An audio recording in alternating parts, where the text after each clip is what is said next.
अंतर्मुखी और बहिर्मुखी। ये शब्द हम इतनी आसानी से इस्तेमाल करते हैं जैसे कि हमें इनका मतलब बिल्कुल साफ साफ पता हो।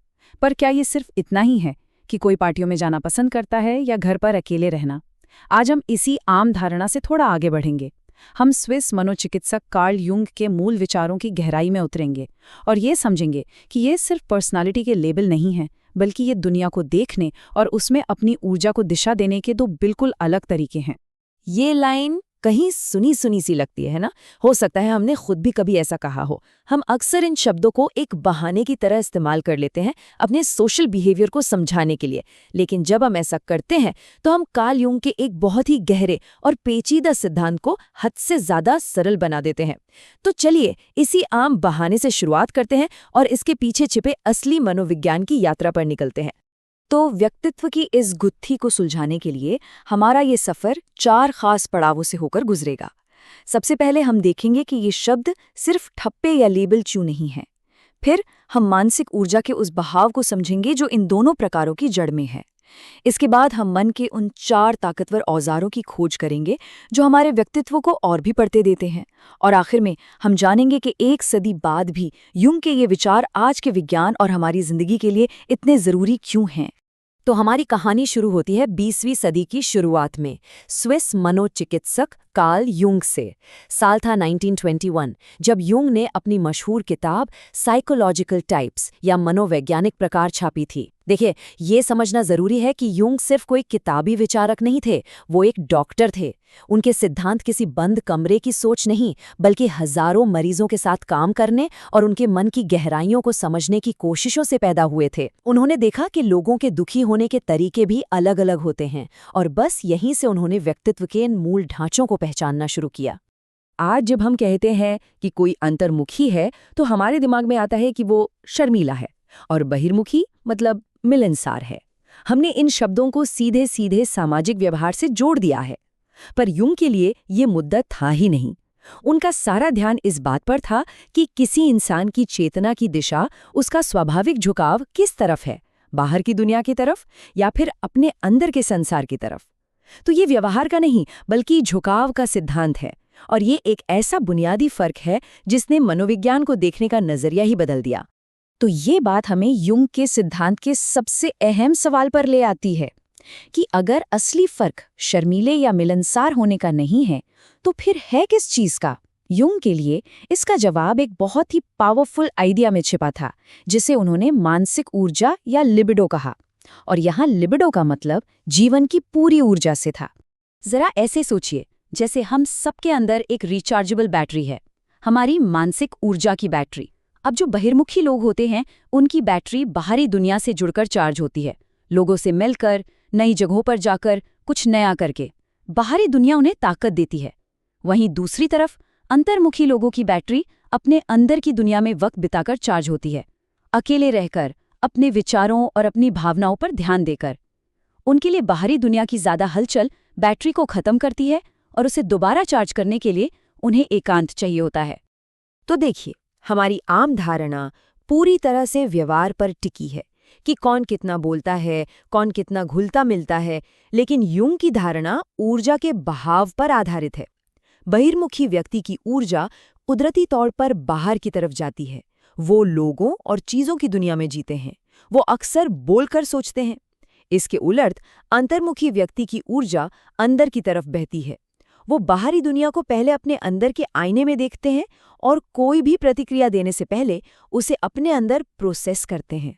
और हाँ, एक बहुत बड़ी गलतफहमी को दूर करना जरूरी है। यूंग ने कभी नहीं कहा कि कोई इंसान 100% अंतर्मुखी या बहिर्मुखी होता है। उन्होंने साफ कहा था कि हम सभी के अंदर ये दोनों ही झुकाव मौजूद होते हैं। ये एक पैमाने की तरह है जिसके 2 छोर हैं, और हम सब उस पैमाने पर कहीं बीच में होते हैं। बस किसी एक झुकाव का असर थोड़ा ज्यादा होता है। यूंग तो ये भी मानते थे कि एक सेहतमंद और पूरा व्यक्तित्व वही है जो अपने प्रमुख झुकाव के साथ साथ अपने दबे हुए झुकाव को भी पहचाने और उसे अपनी जिंदगी में जगह दे। लेकिन कहानी यहीं खत्म नहीं होती। यूंग यहीं नहीं रुके। उन्होंने महसूस किया कि सिर्फ ऊर्जा की दिशा बता देना ही काफी नहीं है। ये तो कहानी का सिर्फ पहला हिस्सा था। इसके बाद उन्होंने पूछा, ठीक है, ऊर्जा बाहर या अंदर की ओर बह तो रही है, लेकिन वो ऊर्जा आखिर कर क्या रही है? इस सवाल के जवाब में उन्होंने मन के 4 उपकरणों का विचार सामने रखा, जो हमारे व्यक्तित्व को और भी ज्यादा गहराई और जटिलता देते हैं। युंग के मुताबिक हमारे मन के पास दुनिया को समझने के लिए ये 4 बुनियादी औजार हैं। 2 औजार हैं जानकारी इकट्ठा करने के लिए। पहला है संवेदना, जो हमें हमारी 5 इंद्रियों से बताती है कि अभी इसी पल में ठोस रूप में क्या मौजूद है। और दूसरा है अंतर्ज्ञान, जो हमें सतह के पार देखने, संभावनाओं और पैटर्न को भांपने में मदद करता है। बाकी 2 औजार हैं उस जानकारी पर फैसला लेने के लिए।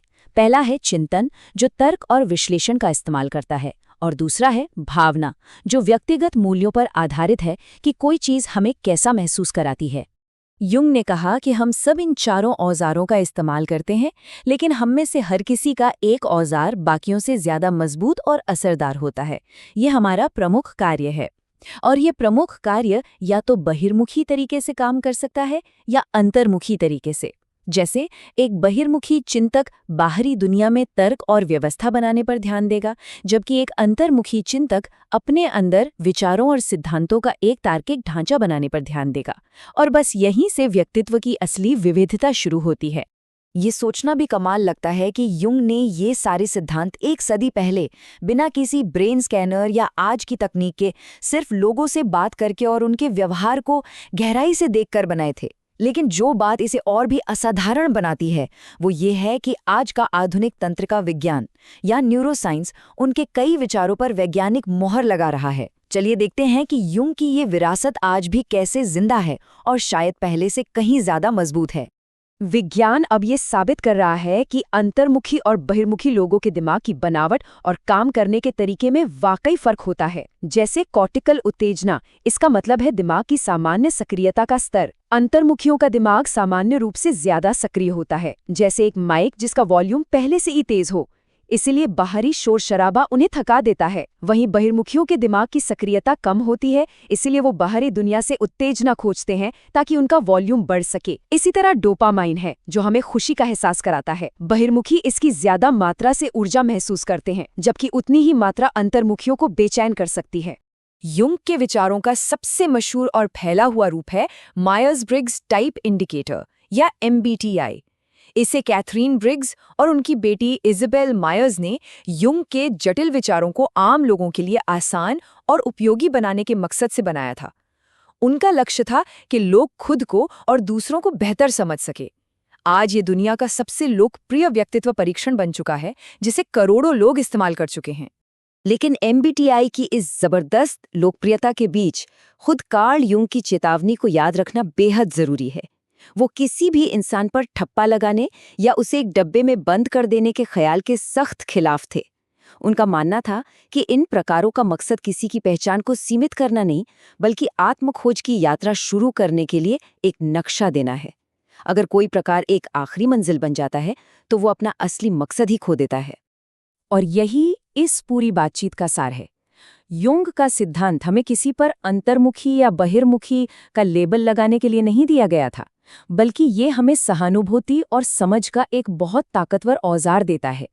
ये हमें ये मानने में मदद करता है कि जो सहकर्मी मीटिंग में चुप रहता है वो शायद बेवकूफ़ नहीं, बल्कि अपने विचारों को अपने अंदर तौल रहा है। या जो दोस्त हमेशा बाहर घूमना चाहता है वो शायद सतही नहीं, बल्कि बाहरी दुनिया से अपनी ऊर्जा ले रहा है। वो गलत नहीं है, वो बस अलग हैं। तो आखिर में ये हमें इस एक सवाल के साथ छोड़ जाता है, हम इस ज्ञान का इस्तेमाल कैसे करेंगे? क्या हम इसे लोगों को श्रेणियों में बांटने और उन पर पक्के लेबल चिपकाने के लिए इस्तेमाल करेंगे, या फिर हम इसे एक लेंस की तरह इस्तेमाल करेंगे, जिससे हम न सिर्फ अपनी बल्कि दूसरों की दुनिया को भी ज्यादा साफ और हमदर्दी से देख सकें? युंग का काम हमें याद दिलाता है कि व्यक्तित्व कोई पत्थर की लकीर नहीं, बल्कि एक जिंदा बदलती हुई प्रक्रिया है, और असली कीमत लेबल में नहीं, बल्कि उस गहरी समझ में है जो हमें एक दूसरे के और करीब लाती है।